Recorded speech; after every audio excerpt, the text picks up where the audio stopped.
নূহ আলাইহিস সালামের যুগের মানুষ সর্বপ্রথম এই মূর্তি পূজা শিরক করেছে। এর আগে মূর্তি পূজা ওয়ার্ল্ডে ছিল না, নূহ আলাইহিস সালামের যুগ থেকে শুরু হয়েছে। তাহলে এটাকে আমরা সর্বোচ্চ পর্যায়ে সনাতন বলতে পারি না। তারও আগে যে সময় চলে গেছে, ওই সময় মানুষ তাওহীদপন্থী ছিল। আদম আলাইহিস সালামের যুগে তখন মানুষ এই কাজ করতো না। শুরুটা কেমন করে হলো? ভালো উদ্দেশ্যেই শুরু হয়েছিল, ভালো মনে করে। কেমন?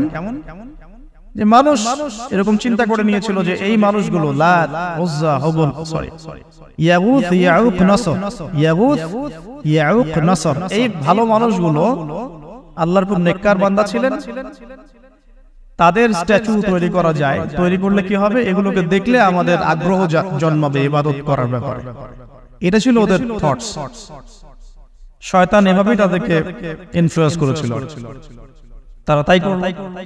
এই জেনারেশনটা যখন মারা গেল, পরের জেনারেশন যখন আসলো, তখন শয়তান ওদেরকে বোঝালো, ধরেন 100-200 বছর পরে বোঝালো যে ওরা খুব ভালো মানুষ ছিল, ওদের মূর্তিকে মসজিদের বাইরে না রেখে ভিতরে ঢুকিয়ে ফেলো, তাদেরকে সিজদা করতে হবে না, ভিতরে ঢুকিয়ে ফেলো, ইবাদতে মনোযোগ আসবে। পরের জেনারেশন এই কাজটাই করলো। থার্ড জেনারেশনকে শয়তান বোঝালো যে সরাসরি ওদের কাছে চাইলেই হবে, তারা আল্লাহ পাকের অনেক মানে কি আনুগত্য প্রাপ্ত, নৈকট্য প্রাপ্ত বান্দা, সরাসরি তাদের কাছে চাইলেই হবে। আল্লাহর কাছে যাওয়া, এখানে যাওয়া একই কথা, ওখানে সিজদা করা, এখানে সিজদা করা একই কথা। এখান থেকে শুরু হলো সরাসরি স্ট্যাচু ওয়ার্শিপ। সরাসরি স্ট্যাচু ওয়ার্শিপিং এখান থেকে শুরু হয়েছে। তো আমরা আমাদের হিন্দু ভাই বোন যারা আছেন, আমাদের আশপাশে অমুসলিম ভাই বোন, তাদের প্রতি সম্মান রেখেই এই হিস্ট্রিগুলো পড়তে বলবো এবং যুক্তি দর্শনগুলো খুঁজতে বলবো। আসলে কি তারা শুনতে পায়? আসলে কি সে আমার কোনো উপকার করতে পারে? আসলে কি সে আমার কোনো ক্ষতি করতে পারে? আসলে কি সে সৃষ্টিকর্তার প্রতিমূর্তি হতে পারে কিনা? তো আমরা এটা আহ্বান জানাবো, আমরা কারো ধর্মীয় অনুভূতিতে আঘাত করব না। ইসলাম আমাদেরকে এটা শিখায় না। ইসলাম এটা শিখায় যে মানুষকে হিকমার সাথে, প্রজ্ঞার সাথে দাওয়াত দেয়, যাতে করে তারা জাহান্নামের রাস্তা থেকে ফিরে আসতে পারে। তো ইব্রাহিম আলাইহিস সালাম সমাজের মানুষকে দাওয়াত দেন। কিভাবে দেন? কোরআনে এভাবে ভাষা আসছে। আমি সূরাগুলোর নাম বলে দিই, আপনারা চেক করে নিয়েন। সূরা আম্বিয়ার মধ্যে আসছে, সূরা সফফাতের মধ্যে আসছে, সূরা আনআমের মধ্যে আসছে। তো তিনি দাওয়াত দেন ভাবে যে ওয়াইজ ক্বালা ইব্রাহিম, যখন ইব্রাহিম বললেন লিআবিহি ওয়া কওমিহি, তার বাবাকে এবং তার কওমকে বললেন, মা হাযিহি তামাসিলুল্লাতী আনতুম লাহা আকিফুন, তোমরা এসব কি মূর্তির উপাসনা করো, এদের চারপাশে ঘুরতে থাকো, কি সব করো? তো তারা বলে যে নাহনু বাল ওয়াজাদনা আবানা কাযালিকা ইয়াফআলুন, আমরা আমাদের বাপ দাদাদেরকে দেখেছি এইভাবেই করতে। তাদের রেফারেন্স কিন্তু এটাই ছিল। কোন দালিলিক জ্ঞানতাত্ত্বিক যুক্তি বিজ্ঞান দর্শন এখানে নাই। এখানে কি ফিলোসফিটা কি? বাপ দাদাদেরকে দেখেছি করছি। এটা দিয়ে আবার অনেক সময় বাংলাদেশে আবার একটা ট্রেন্ড চালু করা হয়েছে, তোমরা দীর্ঘদিন 1200 বছর থেকে যে ইসলামটা ফলো করে আসছো ওটা ভুয়া, আমরা যেটা নতুন মডারেশন দিচ্ছি এটাই সঠিক। এই দলিল সেম না। এখানে অমুসলিমদেরকে দাওয়াত দেওয়া হচ্ছে। অমুসলিমরা বলছে যে আমরা বাপ দাদাদেরকে দেখেছি যে তারা এইভাবেই মূর্তি পূজা করতো, আমরা তাই করি। এটার সাথে কি হানাফি মাযহাবকে মিলাবেন আপনি? হ্যাঁ, হানাফি মাযহাব বাপ দাদা থেকে চলে আসে, ভুয়া, নতুন যেটা দিচ্ছি এটাই সঠিক। আস্তাগফিরুল্লাহ। তো আমরা হাত চেঞ্জ করাটাকে এখন মনে করি হিন্দু থেকে মুসলমান হইলাম মনে হয়। হাত বদল করাটাকে মনে হয় যে হিন্দু থেকে মুসলমান হইছি। গভীরে ঢোকে ওলামায়ে কেরামদের মানে দার্সে গিয়ে বসে গভীরে ঢুকলে বুঝতে পারবেন যে ইসলামিক স্কুল অফ থট গুলা প্রত্যেকটারই ভিত্তি আছে, এগুলোর গভীর শেকড় আছে, ভিত্তি আছে। আল্লাহ, রাসূল এবং রাসূলের সাহাবীগণ, এই তিনটাকেই মানতে হবে। আপনি যদি বলেন যে আমি সাহাবীদেরকে মানি না, খালি আল্লাহ এবং রাসূলকে মানি, তাহলে আল্লাহকে রাসূলকে মানতে পারবেন না। সাহাবীদের অনুসরণ না করে রাসূলকে ফলো করতে পারবেন না। তো ওইটা আজকের ইস্যু না, এটা ফিকহি অনেক ব্যাপার, গভীর ব্যাপার, এটা অন্যদিন কথা হবে। এই দলিল কিন্তু সেম করা যাবে না। আমরা বাপ দাদা থেকে দেখে আসছি তোমরা নামাজ এইভাবে পড়ো, এই নামাজ ওই দলিল চলবে না, আমারটা ঠিক, এটা ঠিক না। নামাজ যেটা পড়ে আসে তারা এটা ঠিক আছে, এর প্রত্যেকটা দলিলের মধ্যে অথেন্টিসিটি আছে। এরকম করে সমাজে ফিতনা ছড়ানো ঠিক হবে না, বিভ্রান্তি ছড়ানো ঠিক হবে। এখন আসলে ইব্রাহিম আলাইহিস সালাম কে কি আনসার দিচ্ছেন? আমরা আমাদের পিতা মাতাদেরকে দেখেছি, বাপ দাদাকে দেখেছি এরকম তাওয়াফ করতে, মূর্তির চারপাশে পূজা করতে, নজর দিতে। তো ইব্রাহিম আলাইহিস সালাম বলছেন যে হাল ইয়াসমাউনাকুম, এই মূর্তিগুলো কি তোমাদেরকে শুনতে পারে? ইস্তাদউন, যখন তোমরা একে ডাকো। হাল ইয়ানফাউনাকুম, তোমাদের কোনো উপকার আসতে পারে? আও ইয়াদুররুকুম, তোমাদের কোনো ক্ষতি করতে পারে? তার দলিলগুলো কিন্তু অকাট্য। ইব্রাহিম আলাইহিস সালামের দলিলগুলো কিন্তু এখানে, যুক্তিগুলো কিন্তু অকাট্য। আসলে কি সে শুনতে পারে? আসলে কি সে দেখতে পারে? আসলে কি সে তোমার উপকার করতে পারে? তাদের কিন্তু কিছু বলার নাই এখানে। তারা বলছে বাল ওয়াজাদনা আবানা কাযালিকা ইয়াফআলুন, আমাদের পিতা মাতা বাপ দাদাদেরকে দেখেছি এইভাবে। ইব্রাহিম আলাইহিস সালাম বলছেন যে ইন্নাকুম আনতুম লাফি দালালিম মুবিন, তোমরা তো সুস্পষ্ট বিভ্রান্তির মধ্যে আছো। তো এরকম আরো অনেক আয়াত আছে সূরা সাফফাতের মধ্যে, ওয়া ইন্না মিন শিআতিহি লা ইব্রাহিম ইয জাআ রাব্বাহু বিকলবিন সালিম ইয ক্বালা লিআবিহি ওয়া কওমিহি মাযা তা'বুদুন, তোমরা কিসের ইবাদত করো? আইফকান আলিহাতান দুনাল্লাহি তুরিদুন, তোমরা কি আল্লাহ সম্পর্কে মিথ্যা আরোপ করতে চাচ্ছ? ফামা যান্নুকুম বিরাব্বিল আলামিন, আল্লাহ রাব্বুল আলামিন সম্পর্কে তোমাদের কি ধারণা? এভাবে তিনি তার কওমকে দাওয়াত দিতে লাগলেন। তাদের কওমের দলিল একটাই, বাপ দাদাদেরকে দেখেছি এভাবে মূর্তি পূজা করতে, তাই করে। সনাতন, এটা ছিল কি সনাতন থট। অথচ সর্বপ্রথম এটা শুরু হয় কোন নবীর আমল থেকে? নূহ আলাইহিস সালাম। আরো একটা দাওয়াত ইব্রাহিম আলাইহিস সালাম তার কওমকে দিলেন, সেটা কি? এবার এখানে সমাজের মানুষের সাথে ওই সমাজের ধর্ম নেতারাও ছিল। সমাজে কিন্তু কয়েক শ্রেণীর মানুষ থাকে, মানে সামাজিক নেতা, ধর্ম নেতা, রাষ্ট্রনেতা। তো রাষ্ট্রনেতা পর্যায়ে এখন ইব্রাহিম আলাইহিস সালাম যান নাই, এখন সমাজ নেতা আর ধর্ম নেতা চলছে। এবার ধর্ম নেতা আসলো, এসে ধর্ম নেতারা তাকে বোঝানোর চেষ্টা করলো যে এই আসমানের তারা, চাঁদ, সূর্য, প্রকৃতি, গাছপালা, এগুলো ইলাহ, এগুলোর ইবাদত করা যায়।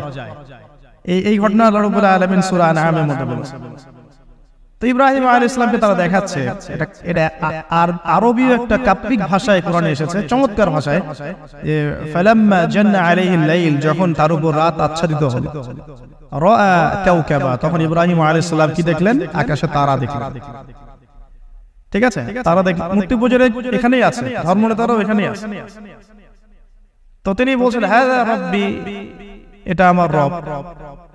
ফালাম্মা ফালা, যখন তারকাগুলো অস্তমিত হলো, ক্বালা লা উহিব্বুল আফিলিন, আমি তো অস্তমিত যাওয়া জিনিসকে পছন্দ করি না। রব তো অস্তমিত যাবে না, এখানেও যুক্তি লাগবে, তো আমার ফিলোসফি লাগবে, আমার এখানে দর্শন লাগবে, এখানে তো আমাকে মানে প্রজ্ঞা দিয়ে বোঝাতে হবে। তো অস্তমিত হয়ে গেল, এটা তো রব হতে পারে না। ফালাম্মা রাআল কমারা বাযিগান, যখন সে চাঁদকে দেখলো জ্বলজ্বল করছে। আর এখনকার চাঁদ দেখা আগের চাঁদ দেখা যায় না, এখন তো আমরা চাঁদের আলোই খুঁজে পাই, তখনকার চাঁদ তো অন্যরকম। বাযিগান মানে জ্বলজ্বল করছে। তখন তিনি বললেন হাযা রাব্বি, এটা আমার রব। তখন ফালাম্মা ফালা, যখন এটাও অস্তমিত হয়ে গেল, তিনি বলছেন লা ইল্লাম ইয়াহদিয়ানি রাব্বি লাকুনান্না মিনাল কওমিদ দাল্লিন, আল্লাহ যদি আমাকে হেদায়েত না দেন তাহলে আমি এই দল্লিনদের অন্তর্ভুক্ত হয়ে যাব।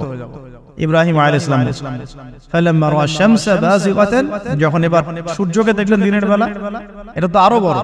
হাযা রাব্বি হাযা আকবার, এটা আমার রব, এটা সবচেয়ে বড়। হাযা আকবার, এটা সবচেয়ে বড়। ফালাম্মা আফালাত, এটা যখন অস্তমিত হয়ে গেল, তখন তিনি বলছেন এই কথাটা যে ইয়া কওমি ইন্নী বারিউম মিম্মা তুশরিকুন, হে আমার কওম, তোমরা যেগুলোকে দিয়ে আল্লাহর সাথে শরীক করছো, এখান থেকে আমি আমার চেহারাকে ফিরিয়ে নিলাম। সুবহানাল্লাহ। তখন তিনি এই কথাটা বলেন ইন্নী ওয়াজ্জাহতু ওয়াজহিয়া লিল্লাযী ফাতারাস সামাওয়াতি ওয়াল আরদা হানিফান ওয়া মা আনা মিনাল মুশরিকিন, আমি আমার চেহারাকে ফিরিয়ে নিচ্ছি এই আসমান সমূহ এবং জমিনের সৃষ্টিকর্তার দিকে, এবং আমি মুশরিকদের অন্তর্ভুক্ত নই। ইন্না সলাতি ওয়া নুসুকি ওয়া মাহইয়ায়া ওয়া মামাতি লিল্লাহি রাব্বিল আলামিন, আমার সালাত, আমার কুরবানি, আমার স্যাক্রিফাইস, আমার জীবন, আমার ফুল লাইফ, আমার মৃত্যু, সবকিছু কার জন্য? জগৎ সমেত প্রতিপালক আল্লাহর জন্য। লা শারীকা লাহু, তার কোনো শরীক নাই। ওয়া বিযালিকা উমিরতু, এই একনিষ্ঠভাবে তার ইবাদত করার জন্যই আমি আদিষ্ট হয়েছি। ওয়াবিযালিকা উমিরতু ওয়া আনা মিনাল মুসলিমিন, এবং আমি মুসলিমদের অন্তর্ভুক্ত। এই শুরু হলো এবার পুরো স্পষ্টভাবে তাওহীদের ঘোষণা দেয়া। তবে ইব্রাহিম আলাইহিস সালামের এক একটা পদক্ষেপ কি যৌক্তিক না, বৈজ্ঞানিক না, এবং অকাট্য প্রমাণ আছে না, এগুলোকে কিন্তু ভেদ করতে পারছে না তারা। এবার ইব্রাহিম আলাইহিস সালাম চিন্তা করলেন দাঁড়া এবার উচিত শিক্ষা দিতে হবে। তবে আগে বলেন এই যে উচিত শিক্ষাটার কথা বলছে এটা আবার আপনারা খবরদার ভুলেও কোথাও দিতে যায় না, ঠিক আছে?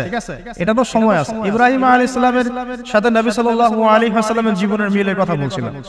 নবী সাল্লাল্লাহু আলাইহি ওয়াসাল্লাম মক্কা বিজয়ের আগে কি কখনো মূর্তির গায়ে হাত দিয়েছেন কিনা বলেন? দিয়েছেন?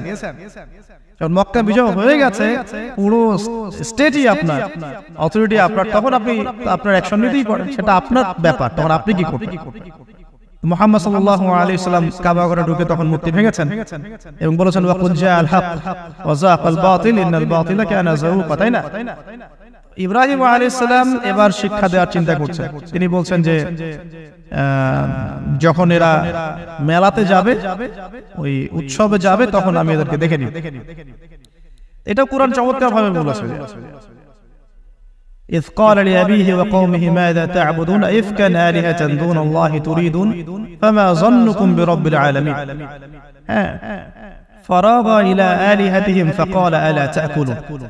ইব্রাহিম আলাইহিস সালাম এবার যখন ওরা মেলায় চলে গেছে, তো যাওয়ার আগে আবার ইব্রাহিম আলাইহিস সালাম বলছিলেন যে ইন্নী সাকিম, আমি হচ্ছি অসুস্থ, আমি কি অসুস্থ। নাযারা নাযরাতান ফিন নুজুম, ইব্রাহিম আলাইহিস সালাম রাতের বেলা আকাশের দিকে তাকালেন একবার, তাকিয়ে ওদেরকে বললেন যে ইন্নী সাকিম, আমি অসুস্থ। এটা কৌশল, আমি অসুস্থ, এটা কৌশল। এই কৌশল আবার সব জায়গায় খাটাতে যায় না। তো এবার যখন তারা চলে গেল, ফারাগা ইলা আলিহাতিহিম ফাকালা আলা তাকুলুন, এবার তিনি ওই মূর্তি গৃহ যেটা ওদের, ওখানে ঢুকে বলছেন যে আলা তাকুলুন, তোমাদের কি হলো, খাচ্ছ না কেন? কাদেরকে বলছে এই কথা? মূর্তি, খাচ্ছ না কেন? আলা তাকুলুন। فراغ إلى آلهتهم فقال ألا تأكلون ما لكم لا تنطقون, কি হলো কথা বলছো না কেন? ما لكم لا تنطقون, কি হলো কথা বলছো না কেন? এবার فراغ عليهم ضربا باليمين, এবার ইয়ামিন মানে ডান হাত, ডানাতে যা পেয়েছিলেন আর কি তা দিয়ে সবগুলোকে ভেঙে চুরমার করে ফেলছে। বাস এবার ওরা যখন আসলো এসে বলছে যে আনতা ফাআলতা হাযা বিআলিহাতিনা ইয়া ইব্রাহিম, হে ইব্রাহিম তুমি কি আমাদের উপাস্যদের সাথে এই কাজ করেছো? বাল ফাআলাহু কাবীরুহুম হাযা, বরং এই বড়টা এই কাজ করেছে। এর মধ্যে সবচেয়ে বড় যেটা আছে এই ব্যাটার কাজ, আমি করি নাই, আমি তো করি নাই। তখন ওরা তো এটা তো হতভম্ব হয়ে গেল, যে সে বলছে যে তুমি তো জানো, তুমি তো খুব ভালো করেই জানো যে তারা কথা বলতে পারে না, নড়াচড়া করতে পারে না, কিছুই করতে পারে না। তখন তিনি বললেন তাহলে তোমরা কেন এমন ইলাহের উপাসনা করো যে কথাও বলতে পারে না, শুনতেও পারে না, দেখতেও পারে না, তোমার উপকারও করতে পারে না, ক্ষতিও করতে পারে। কিন্তু এবারও কিন্তু যুক্তি নাই, তাদের কাছে কোনো দলিল নাই, কোনো প্রমাণ নাই, কোনো যুক্তি দর্শন কিছু নাই। এবার শুরু হলো জুলুম। জালেমের কাজ কি? যুক্তি, জ্ঞান, দর্শন, বিজ্ঞান এগুলো দিয়ে যখন পরাস্ত, এগুলো দিয়ে পারছি না, এবার পেশি শক্তি। এবার কি? পেশি শক্তি। বাস এবার পেশি শক্তি। ইব্রাহিম আলাইহিস সালামকে নিয়ে যাওয়া হচ্ছে নমরুদের দরবারে। এবার চলো, এবার তোমার আছে খবর আছে। এবার পুরো রিমান্ড হবে 7 দিন। একদিন রিমান্ড হলে অবস্থা খারাপ হয়ে যাওয়ার কথা। ইব্রাহিম আলাইহিস সালামকে এবার নিয়ে যাচ্ছে ধরেন নমরুদের কাছে। কি যে হবে আল্লাহ ভালো জানেন। ইব্রাহিম আলাইহিস সালাম যখন যাচ্ছেন তখন কি তিনি জানতেন যে আল্লাহ পাক তাকে আগুন থেকে বাঁচাবেন? এই ঘটনা যে ঘটবে তিনি কি জানতেন? আচ্ছা, আমরা না হয় জানি যে এমনটা হয়েছিল। ইব্রাহিম আলাইহিস সালাম ওই সময় তো জানতেন না যে কি হতে যাচ্ছে। তার মানে তার ওই সময় তার ঈমানের তেজ, তার স্থিরতা, ইস্তেকামা এবং তাওয়াক্কুল কত বেশি ছিল। তাকে নিয়ে যাওয়া হচ্ছে। এবারে নমরুদের সামনে দাঁড় করিয়ে নমরুদ এবার একটু মজা নিয়ে জিজ্ঞাসা করলো যে কে তোমার রব? ওই কবরের প্রশ্ন করার মতো, মান রব্বুক, তোমার রব কে? তো ইব্রাহিম আলাইহিস সালাম বলেন রব্বি আল্লাযী ইউহয়ী ওয়া ইউমীত, আমার রব তিনি যিনি জীবন দেন মৃত্যুও দেন। এবার নমরুদ বলছে ক্বালা আনা উহয়ী ওয়া উমীত, আমি তো জীবন দেই আর মৃত্যু দেই। কিভাবে? একজন যাবজ্জীবন প্রাপ্ত আসামিকে ডেকে নিয়ে ছেড়ে দিল, দিয়ে বলল যে জীবন দিলাম। আর একজন আসামিকে ডেকে তৎক্ষণাৎ মৃত্যুদণ্ড দিয়ে মৃত্যু দিলাম। তো ইব্রাহিম দেখলেন আলাইহিস সালাম এ তো মোটা বুদ্ধির মানুষ, কারণ যে যত বড় জালেম হয় তার বুদ্ধি তত মোটা হয়, কিন্তু এটা মাথায় রাখবেন, ফেরাউনের মতো। জুলুম মানুষের বুদ্ধি লোপ করে দেয়, আর শিরক মানুষের মধ্যে ভয় সঞ্চার করে। যখন আপনি শিরক করতে থাকবেন মনে খুব ভয় কাজ করবে। এবং মুশরিক বাহিনী কখনো ইসলামের বিজয় লাভ করতে পারে না। যে মুসলিম সেনাবাহিনীর মধ্যে শিরক ছিল না, ওরা যুদ্ধের মাঠে পরাজিত হয়ে গেছে। ইতিহাস ঘাটবে, মুসলিম যে সেনাবাহিনীর মধ্যে শিরক ছিল ওই সেনাবাহিনী পরাজিত হয়ে গেছে। আবার অল্প গুটি কয়েক সেনাবাহিনী তারা তাওহীদপন্থী ছিল, তারা জয়লাভ করেছে। ইতিহাস ঘেটে দেখবে তো জুলুম কি করে বুদ্ধি লোপ পায়। নমরুদের বুদ্ধি লোপ পেয়ে গেল। ইব্রাহিম আলাইহিস সালাম বলেছেন রব্বি আল্লাযী ইউহয়ী ওয়া ইউমীত, এ তো এটা বুঝলো না। তাহলে ইন্নাল্লাহ তাআলা ইন্নাল্লাহ ইয়াতি বিশ-শামসি মিনাল মাশরিক ফাতি বিহা মিনাল মাগরিব। ইব্রাহিম আলাইহিস সালাম বলেছেন যে আল্লাহ রাব্বুল আলামিন, আমার আল্লাহ, তিনি পূর্ব দিক থেকে সূর্য ওঠান। তো তুমি যদি ইলাহ হয়ে থাকো তাহলে পশ্চিম দিক থেকে উঠাও। এটা আরো বড় অকাট্য দলিল হলো। তার অবস্থাটা আল্লাহ ব্যাখ্যা করছেন এভাবে, আল্লাহ বলেন ফাবুহিতাল্লাযী কাফার, কাফের একদম হতভম্ব হয়ে গেল। হতভম্ব হয়তো লাভ নাই, বেশি শক্তি আছে আমার। তোমার যুক্তি বিজ্ঞান দর্শন থিওরি তোমার দরকার নাই, তোমার দিনের জ্ঞানের এলিমেন্ট তোমার দরকার নাই, তোমার ওয়াজ নসিহতের আমার দরকার নাই। আমার কাছে কি আছে? বেশি শক্তি আছে, পিটা সব সিধা করে ফেলা হয়ে গেল। বাস ইব্রাহিম আলাইহিস সালামের জন্য বলছে ফাররিকুহু ওয়ানসুরু আলিহাতাকুম, একে জ্বালায় দাও, পুরায় দাও, একে জ্বালায় পুরায় দাও, তোমাদের ইলাহদেরকে সাহায্য করো। আল্লাহ পাক অন্য জায়গায় বলছেন যে ফাআরাদু বিহি কাইদান ফাজআলনাহুমুল আসফালিন। তারা ইব্রাহিম আলাইহিস সালামকে একটা বিশেষ বড় একটা কৌশল করল। এই কৌশলটা কি ছিল? তাকে অগ্নিকুণ্ডের মধ্যে ফেলে দেওয়ার একটা চেষ্টা করলো, আগুন জ্বালিয়ে রাখলো। বলা হয় 40 দিন, এগুলো হিস্ট্রি বা তাফসীর মধ্যে আসছে। আমি জাস্ট পুরো টেক্সট টু দা পয়েন্ট বলছি। তো আগুন দাউ দাউ করে জ্বলতে লাগলো। ওই ব্যাবিলন ওখানকার সব মানুষ দেখছে বিষয়টা। ইব্রাহিম আলাইহিস সালামকে ফেলে দেওয়া হবে। দেখেন, যখন ফেলে দেওয়া হবে তখন কি ইব্রাহিম জানতেন তিনি আগুনে পড়বেন না? তিনি তাহলে প্রস্তুত ছিলেন। তিনি তখন জীবন দেওয়ার জন্য প্রস্তুত ছিলেন। ঠিক আছে। এখন তাকে ফেলে দেওয়া হচ্ছে, ঠিক ওই সময়ে জিবরাইল আলাইহিস সালামের আগমন। সুবহানাল্লাহ। তিনি এসে বলছিলেন যে আমার কাছে কোনো হাজত আছে নাকি আপনার? তখন ইব্রাহিম আলাইহিস সালাম বলেছেন আপনার কাছে আমার কোনো হাজত নাই। হাসবি আল্লাহ ওয়া নি'মাল ওয়াকিল। এই যে কথাটা আমরা বলি হাসবুনাল্লাহু ওয়া নি'মাল ওয়াকিল, হাসবি আল্লাহ ওয়া নি'মাল ওয়াকিল। ইব্রাহিম আলাইহিস সালাম বললেন আল্লাহই আমার জন্য যথেষ্ট এবং তিনিই আমার উত্তম কর্মবিধায়ক।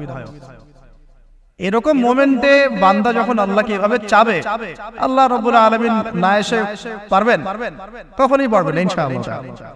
তখন আল্লাহ রাব্বুল আলামিনের আদেশ চলে আসলো, ইয়া নার, হে আগুন, কুনি বারদান ওয়া সালামান আলা ইব্রাহিম, ইব্রাহিমের জন্য ঠান্ডা হয়ে যাও, শীতল ঠান্ডা হও, মানে খুব শীতল না, আরামদায়ক শীতল ঠান্ডা হয়ে যাও। সুবহানাল্লাহ।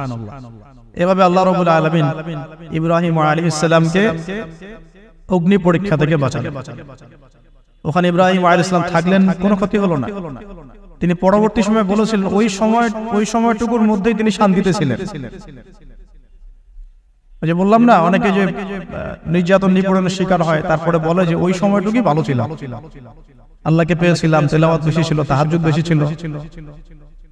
পরে ফিতনার যুগে চলে আসছি। তো এই হলো অগ্নি পরীক্ষা। এরপরে কমকে দাওয়াত দেওয়ার হলো না, সেখান থেকে চলে যেতে হলো। ওই যে অগ্নি পরীক্ষা ইব্রাহিম আলাইহিস সালামকে এখানে দিতে হয়েছে, ওই রকম পরীক্ষা আমাদের নবী সাল্লাল্লাহু আলাইহি ওয়াসাল্লামকে দিতে হয়েছে তায়েফের মাঠে, দিতে হয়েছে বদরের মাঠে, উহুদের মাঠে। এখানে আল্লাহ পাক ফেরেশতা নামিয়ে দিয়েছেন সাহায্যের জন্য। বদরের মাঠে দেখেন, উহুদের মাঠে আল্লাহ পাক ফেরেশতা নামিয়েছেন সাহায্যের জন্য। একদম হুবহু মিল পাবেন আপনি। খালি বাসিরা থাকলেই হবে, ধরতে পারলেই হবে জিনিসগুলো।